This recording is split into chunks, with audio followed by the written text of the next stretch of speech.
As of right now, on the American Cancer Society website, they discuss 73 different types of cancers.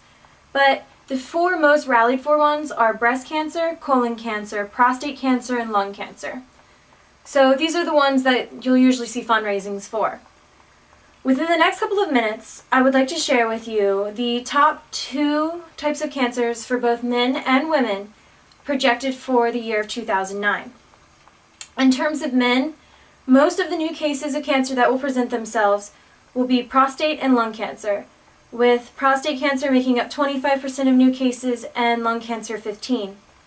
Now, for pre-existing cases, this year, 30% of the deaths will be as a result of lung cancer, and 9% will be as a result of prostate cancer.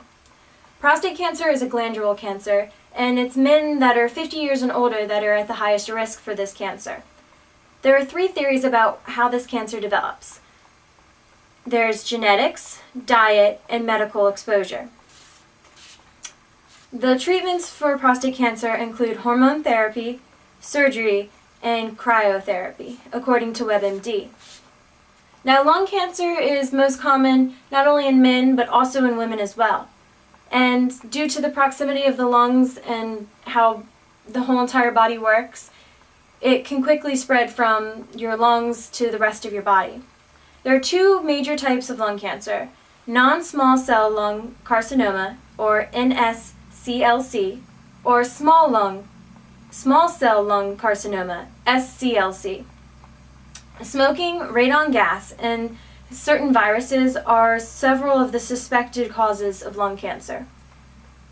Surgery during the early stages is one of the treatment options, but 60 to 80% of individuals with advanced cases are not eligible for surgery.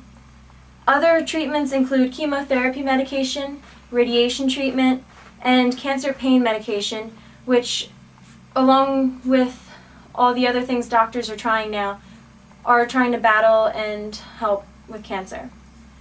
Now, for females, most new cases will be breast cancer, with those coming in at about 27% of the new cases, and the second is lung cancer at about 14%. Now, in terms of deaths, we have lung cancer at 26% and breast cancer at 15%. Now, since we already talked about lung cancer, we can move on to the breast cancer. And depending on individuals' own cancer, whether it's aggressive, where it is, how big the tumor is, how advanced it is, there are several different treatment options. There's surgery, radiation therapy, chemotherapy, hormone therapy, and biological therapy, which actually uses the body's own immune system to attack the cancer and try to terminate the tumor. Now, today we've discussed a couple of the different types of cancers and some of the treatments that are being helped by the American Cancer Society by their fundraising and their overall support in research and also trying to get treatment to those people who need it.